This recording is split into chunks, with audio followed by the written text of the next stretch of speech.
কবি বলছেন কানা ফিদ দুনিয়া যালামুন মুসবিলুন লাইসা লিল আনওয়ারি ফিহা মিন শাআল ইয়াবুদুল আকওয়াম ওয়াসনামান লাহুম ফি সুজুদিন ওয়া তাফিন ওয়া রামাল।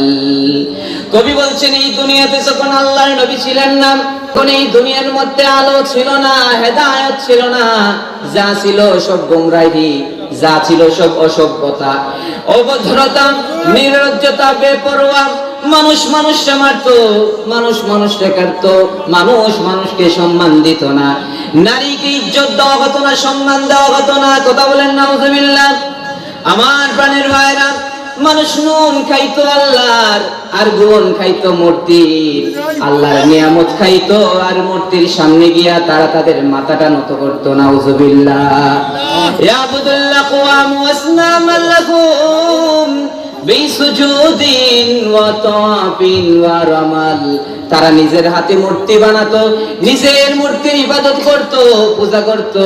আল্লাহ দিলেন কপালটা আমারে সিজদা করো, আর ওই সমস্ত মুশরিকরা তারা মূর্তির সামনে গিয়া মাথা নত করত। নাউজুবিল্লাহ।